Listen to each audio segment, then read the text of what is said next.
संविधान बचाओ संघर्ष समिति द्वारा आज रामला मैदान के अंदर एक रैली का आयोजन किया गया। इस रैली के अंदर तमाम दल, तमाम भिन्न भिन्न पार्टियां यहाँ मौजूद हैं कि संविधान को कैसे बचाया जाए। हमारे बीच में चौधरी करणपाल सिंह जी जो प्रदेश अध्यक्ष हैं उत्तर प्रदेश के राष्ट्रीय जनहित संघर्ष पार्टी के। सर, आप ये संविधान बचाने के लिए यहाँ आए हैं उत्तर प्रदेश से, तो संविधान को कैसे बचाया जा सकता है?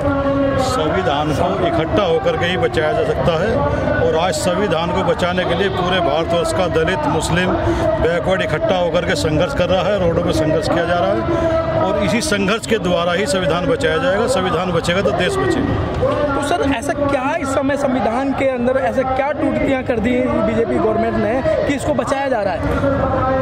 बीजेपी सरकार इस चीज़ से घबराई हुई है कि जो हमारे मूल अधिकार थे SC ST बैकवर्ड के, उनको दिया जा रहा है इसमें अधिकार। वो अधिकार देना नहीं चाहते। वो जैसे कि पहले मानव स्मृति लगी हुई थी, मनुस्मृति का कानून था, उसी को लागू करना चाहते हैं कि ये संविधान ना रहे और जो गुलाम था उसको फिर गुलाम बनाया जाए, वो उसको लागू करना चाहते हैं। लेकिन आज जनता जाग चुकी है, सभी समाज जागरूक हो चुके हैं और वो इकट्ठा हो रहे हैं। उस मनुस्मृति को लागू नहीं होने देंगे।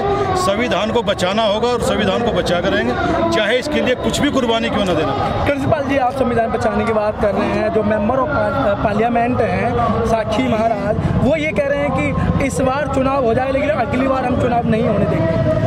ये संविधान को नेस्तनाबूद करके चाहते हैं कि जो कानून ऐसा लाया जाए ताकि आगे चुनाव ही ना हो। जैसे पहले राजा के घर से राजा हुआ करता था, उस कानून को लागू करना चाहते हैं, लेकिन वो इस देश में लागू कानून नहीं होगा। कृष्णपाल जी, आपको नहीं लगता है कि एक बाबा साहब अकेले डॉक्टर भीमराव अम्बेडकर ने संविधान लिखा और करोड़ों लोगों को सम्मान दिलाया, लेकिन आज करोड़ों लोग जो है संविधान को नहीं बचा पा रहे, बाबा साहब के मिशन को नहीं बचा पा रहे?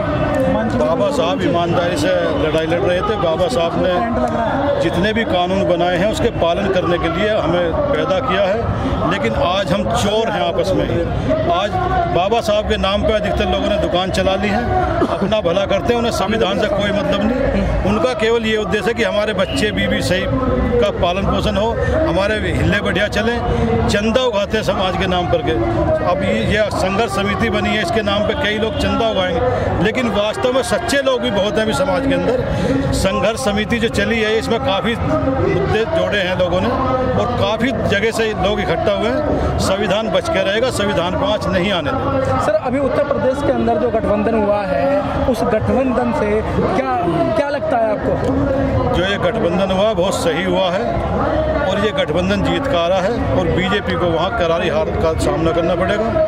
यदि कांग्रेस भी इसमें मिल गई होती तो बीजेपी पहले दिन ही साफ हो गई होती और बीजेपी से टिकट लेने वाले भी नहीं मिलते। सर, आप कांग्रेस की बात करें, कांग्रेस से मिल गई होती।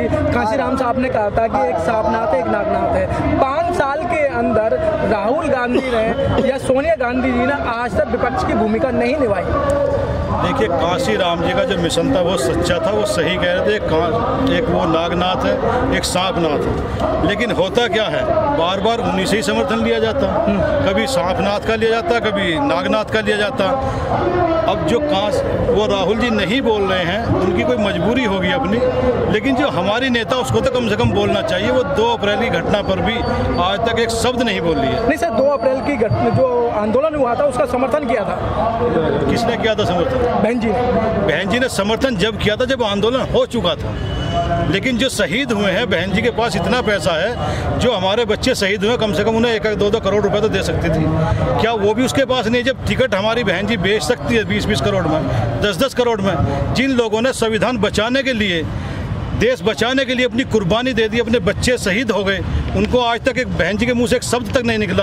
उनके लिए कुछ तो सुविधा मिलनी चाहिए थी, उनको मकान मिले, उनके परिवार को नौकरी मिले, 2-2, 4-4 करोड़ रुपया मिले, क्यों नहीं दे रही वो? नहीं, आपको नहीं लगता कृष्णपाल जी की ये जो है दायित्व जो है केंद्र सरकार का बनता है, जिसके आदेश पे वो बच्चे मारे गए थे उस समय? आप अगर बात की जाए तो गृह मंत्री राजनाथ सिंह है, उनका दायित्व बनता है उस मुआवजे को देने का। केंद्र सरकार का दायित्व बनता, लेकिन केंद्र सरकार ही हमारे बच्चों को मरवा रही है, तो वो क्यों देगी? यदि वो नहीं दे रही तो हमारी तो अपनी सरकार है, पूर्ण बहुमत में 5 साल सरकार रही, 4-4 बार सरकार रही, पैसे की कहाँ कमी है? 130 करोड़ देश की जनता है, यदि 1-1 रुपया भी देते 130 करोड़ रुपया इकट्ठा हो जाएगा। क्या हमारे समाज के पास पैसा नहीं है क्या? एक व्यक्ति 1-1 लाख 1.5 लाख रुपए तनख्वाह ले रहा, यदि इन तनख्वाह वालों से कह दिया जाए कि 15 दिन की सैलरी दे दो तो ही सैकड़ों करोड़ रुपया इकट्ठा हो जाएगा, लेकिन कोई देना नहीं चाहता।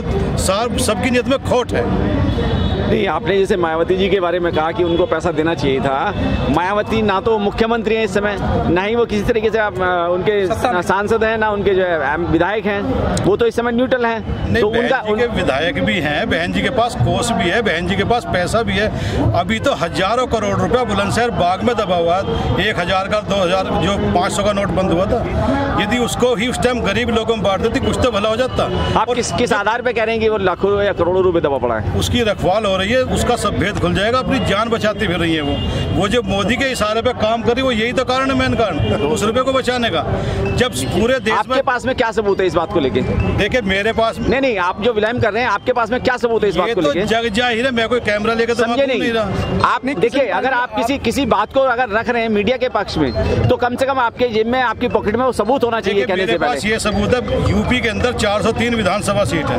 हाँ। कोई भी टिकट 3 करोड़ से कम आप उस बात को छोड़ दीजिए। अभी आपने जो बात कही थी कि बाग के अंदर करोड़ों रुपए दबा पड़ा है, तो क्या आपके पास में उसकी कोई एविडेंस है, कोई सबूत है? आपने जो अभी आरोप लगाया मायावती के ऊपर, जो उसके कार्यकर्ता है वही इस बात को बताते हैं। मेरे कार्यकर्ता का नाम और नंबर बता दीजिए। कार्यकर्ता और उसका नंबर बताइए।